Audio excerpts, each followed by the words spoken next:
So today we're once again going to talk about Stoicism and anger.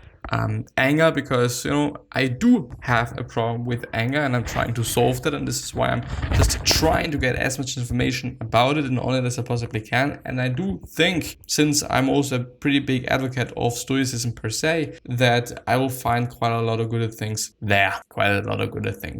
Yeah, premium. And so in the past few days, I've also been talking about anger, and I've come across Seneca on anger, or the Ira, or however it is actually pronounced, which is a book by Seneca on anger. Yeah, and I have found this article on that specifically, and also another one that is more or less a commentary, as he also quotes. But I also think about actually, quote unquote, producing an audiobook on that, because I think that that would actually be pretty nice and pretty useful, probably for a lot of other people as well. But yeah, let's see. This semester in my Principles of Ethics class, I've been incorporating some newer readings, including several works by the ancient Stoic philosopher Seneca. A lot of his stuff is not only insightful, but also practically beneficial, not to mention beautifully written. His essay on anger is an excellent case in point. Personally, I think it goes too far in suggesting that all anger should be avoided, but I think we all can agree that much, if not most, human anger is counterproductive. Yes, it is. And we all would benefit from improving in the area of anger management, especially in these days of devising and rancor. Below, I have highlighted some of Seneca's thoughts on the subject, which you may find helpful. All quotes below are from the Oxford edition of Seneca's Dialogues and Essays, translated by John Davy. Which is, I think, pretty nice, because I thought, if I'm reading it, if I'm just producing a quote-unquote audiobook of it, am I going to read the original text? Because first of all, I'm going to be just relatively unable to read it. Second of all, first of all, is actually pretty important. And second of all, is anybody able to understand that? But yeah, I will see. I'll just have a look at it.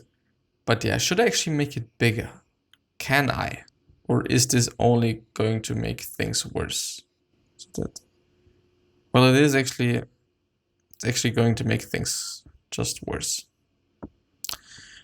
Why anger should be avoided?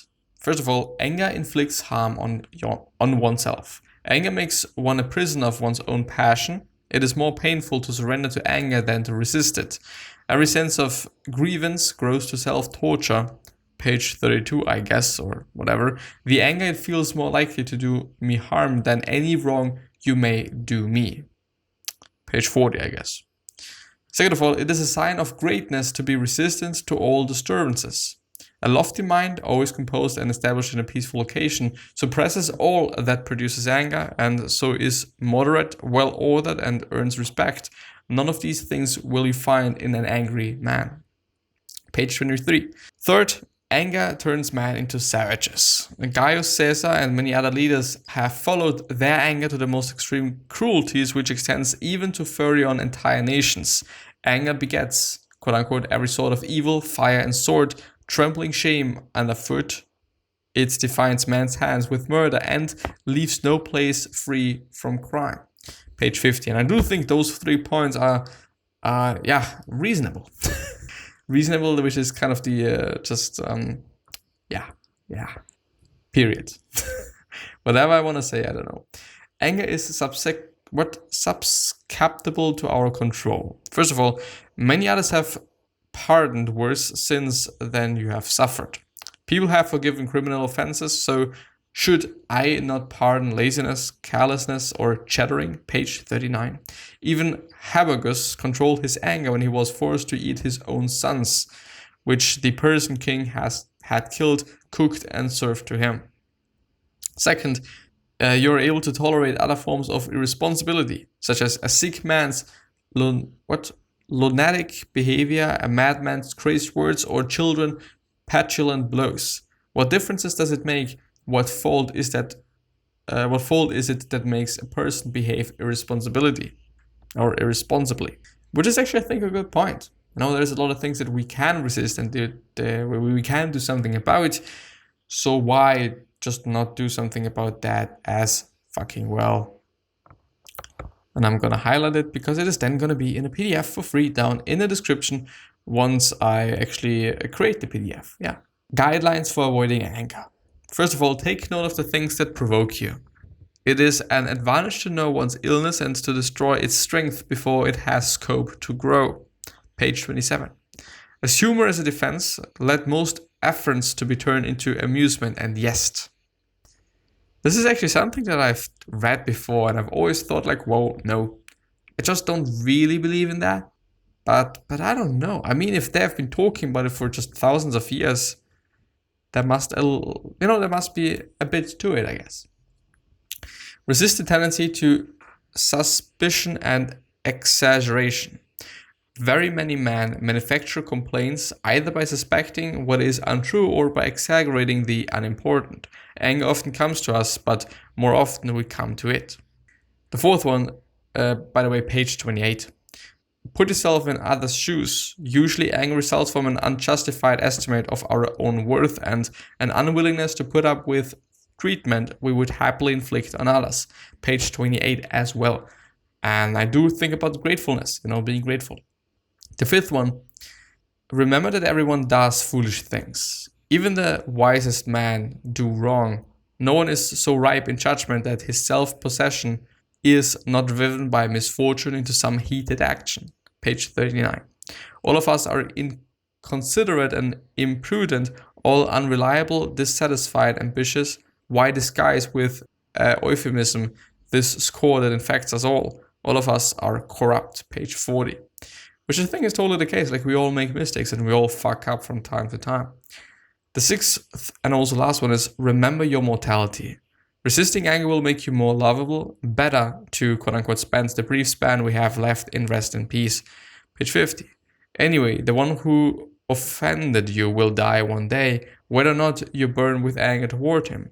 Soon we will spit out this little spirit. In the meantime, while we have breath, while we are among our fellow man, let us behave as men should. Let us not be cause of fear or danger to anyone, and let us tolerate with a great mind or short-lived misfortunes. Page 52. Yeah. I actually gotta have to read this. It is amazing. And it is actually amazingly written. I like it.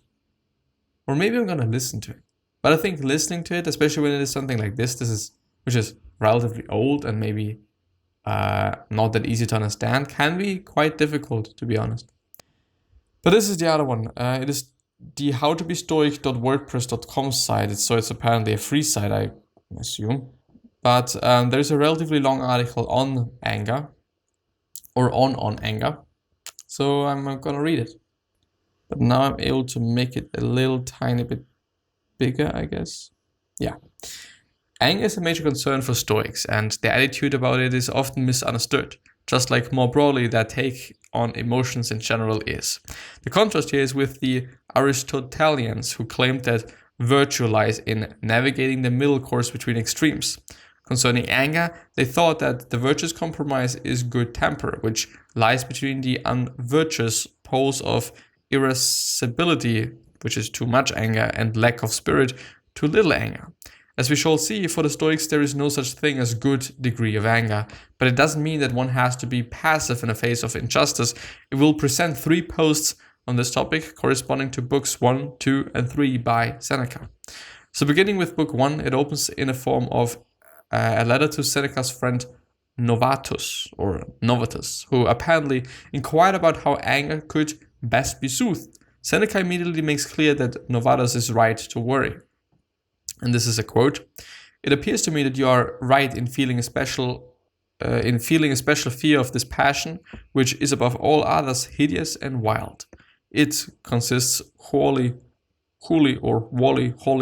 in action and the impulse of grief, raging with an utterly inhuman lust for arms, blood, and tortures, careless of itself, provides it hurts another, rushing upon the very point of the sword, and greedy for revenge, even when it drags the avenger to ruin with itself.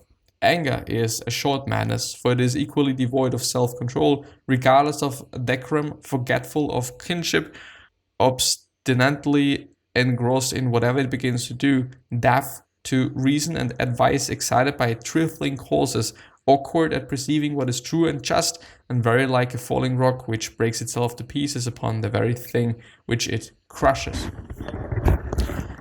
At 1.2, I guess, Seneca lists the kinds of evil that derive from anger, and it is not a pretty list at all. No plague has cost the human race more dear. You will see slaughterings and poisonings, accusations and counter-accusations, sacking of sites, ruin of whole peoples, the person of princes sold into slavery by auction, tortures applied to roofs, and fires not merely confined within city walls, but making whole tracts of country glow with hostile flame. At 1.3, Seneca tells us that his definition of anger is essentially the same as Aristotle's, a desire to repay suffering. But then he deals the first blow to his rival when he says that he is fundamentally mistaken about the natural philosophy, i.e. the science of anger. When he speaks of beasts being angry, he means that they are excited, roused up. For indeed, they know no more how to be angry than they know how to pardon. This, I think, is a crucial point. Anger for the Stoics is not an impulsive, instinctive reaction. It is rather the cognitive assent that such initial reactions to the offending action of words are in fact justified. Anger, that is best understood as a form of judgment, either implicit or explicit, that we apply to externals and to our initial instinctive reaction to such externals. We do not have control over our initial reaction, but we do have control over the subsequent cognitive judgment. We do have. At 1.4, Seneca distinguishes between anger and irascibility. What anger is has been sufficiently explained. The difference between it and irascibilis, whatever, is evident. It is the same as that between a drunken man and a drunkard, between a frightened man and a coward. It is both possible, he explains, for an angry man not to be irascible, and for an irascible man sometimes not to be angry. 1.5 inquires whether anger is, according to nature, the golden standard of Stoic philosophy of action. If something is according to nature, all is good. If not, then we should learn to avoid it. In order to proceed, Seneca has to remind Novatus of what exactly he is talking about, while at the same time delivering his verdict. Mankind is born for mutual assistance, anger for mutual ruin. The former loves society, the later estrangement. Anger, that is contrary to nature. We need to pause here and reflect what exactly this means, because the obvious object is that it is, on the contrary, very natural indeed to get angry when one feels he has been injured physically or verbally. When one feels so. Which is also a common theme in Stoicism that, when you feel hurt, then you are hurt. When you feel injured, then you are injured. If you don't feel injured, you're not injured. I move on reading. Human nature for the Stoics is that of a social animal capable of reason. It follows that to live according to nature, quote unquote, means to apply one's reasons to social living. Anger is unreasonable and it damages society, hence it is unnatural in the Stoic sense. But surely we ought to do something when a wrong has been done, yes, and this is how Seneca puts it in 1.6. What then? Is not correcting sometimes necessary? Of course it is, but with discretion or discretion, not with anger, for it does no injure but heals under the guise of injury. Again, this is a profound point. Let me demonstrate by means of an example what is the point of prison. According to some, it is, at least in part, to punish people who have committed offense, that it is about revenge. But the most advanced prison systems in the world, usually to be found in Scandinavian countries, are based on the entirely different axiom that the point of prison is to reform the criminal, to improve him morally, and to eventually allow him to rejoin the broader society from which he is currently excluded, so to prevent a recurring offense. That, I think, is perfectly in accordance to what Seneca is saying here. Being angry at someone only adds further damage to the situation, while discretion allows healing at the same time recognizes that there has been an injustice. I don't, by the way, know what incretion or however you pronounce it means. So let's look that up. The negotiation have been carried out with the utmost discretion. Circumspection, carefulness. Oh, the quality of behavior. And the German one is exactly the same word. Thank you. Diskretion. But I didn't also know what diskretion means in German. But it is good sense, delicacy, wariness, caution, carefulness. I see. Next, Seneca takes up the oft-mentioned object that anger may not be a great thing, but sometimes it is necessary, quote unquote, to respond to injustice, so long as it is kept within bounds. But in the first place, quote unquote, it is easier to banish dangers and passions than to rule them. In the next place, reason herself, who holds the reins, is only strong while she remains apart from the passions, and there are certain things, like anger, whose beginnings lie in our own power, but with when developed, drag us along by their own force and leave us no retreat. That is why 1.8, the best plan is to reject straightway the first incentives to anger, to resist its very beginning and to take care not to be betrayed into it. For if once it begins to carry us away, it is hard to get back again into a healthy condition, which is totally the case. And moreover, 1.11, or the first book, 11th page, I think I've read it just incorrectly all the fucking time. Yeah, of what use is anger when the same ends can be arrived at by reason? Do you suppose that a hunter is angry with the beast he kills, yet he meets them when they attack him and follows them when they flee from him, all of which is managed by reason without anger? Anger therefore is not useful even in wars or battles, for it is prone to rashness, and while trying to bring others into danger, does not guard itself against danger. The most trustworthy virtue is that which long and carefully considers itself, controls itself, and slowly and deliberately brings itself to the front, which I think also makes sense. First book, 12th page, I guess, returns to the theme that anger is not necessary in order to do the right thing. What then, asks our adversary, is a good man not to be angry if he sees his father murdered or his mother outraged? No, he will not be angry, but will avenge them or protect them. Why do you fear that filial piety, or pity, whatever, will not prove a sufficient spur to him even without anger?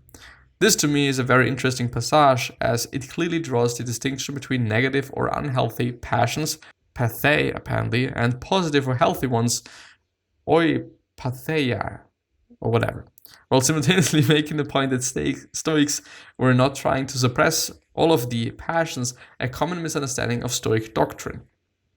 Another account of the alleged usefulness of anger comes at 1.13, or first book, 13th page.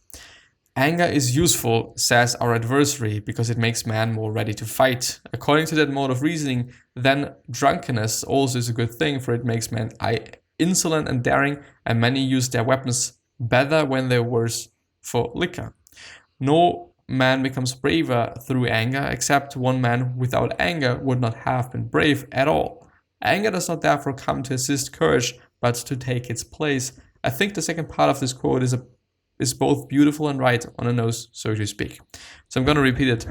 No man becomes braver through anger, except one who without anger would not have been brave at all. Anger does not therefore come to assist courage, but to take its place. Which I totally kind of also believe in, by the way. I didn't think that I'm going to be able to finish this one. But yeah.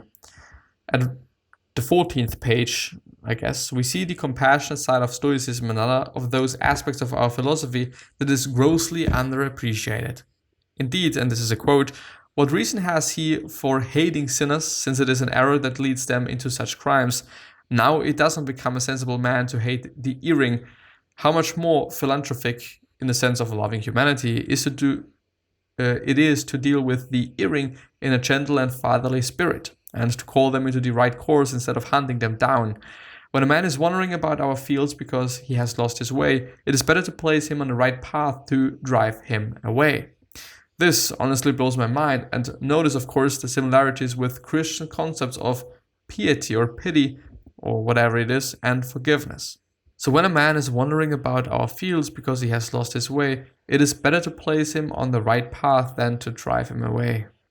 I mean, I gotta have to say that yes, indeed, Stoicism is a lot about kindness and being a good person. This is totally something that I believe in, which might kind of also be one of the reasons why I like Stoicism so much. In the 17th page or 1.17, whatever it actually is, Seneca comes back to his main target. Aristotle says that certain passions, if one makes a proper use of them, act as arms, which would be true if, like weapons of war, they could be taken up or laid aside at the pleasure of their wielder. These arms, which Aristotle assigns to virtue, fight of their own accord, do not wait to be seized by the hand and possesses a man instead of being possessed by him. Anger may indeed be a weapon, but one that is too dangerous and unpredictable to be trusted. Finally, at 18 to 19, Seneca again beautifully draws the contrast between reason and anger. Reason gives each side time to plead. Moreover, she herself demands adjournment, that she may have sufficient scope for the discovery of the truth, whereas anger is in a hurry. Reason wishes to give a just decision. Anger wishes its decision to be thought just. The sword of justice is ill placed in the hands of an angry man. Yes, indeed, because we make fucked up decisions. And yeah, this is the first part. Tomorrow I'm gonna read the the second and the third one. It depends on how long they are compared to this one, but I think they are quite longer. I could actually have a look at it. That is. Well, is it longer? Yes, it is longer. So, well, no, not even. Well, it depends on how you view things. But yeah, thank you very much for listening to me, and thank you much from the bottom of my heart in general for being with me. I wish you the best health, of happiness, and also success, and also hope that you're gonna remind yourself and you're gonna be remembered, which basically means your legacy, and basically means just being a nice person, and then also being remembered as a nice person, which is a pretty fucking cool thing. 3 other questions that I have for you are: why are you here? What are you trying to change, and what's bothering you the most? These 3 questions are hopefully going to show you your purpose and maybe even a business idea, which is a pretty fucking cool thing. One other question that I have for you is: what could you particularly say that is really going to change somebody's life? Because I believe that we all can say something that is going to do that. And yeah, gonna see you the next time. Bye bye, and thank you very much.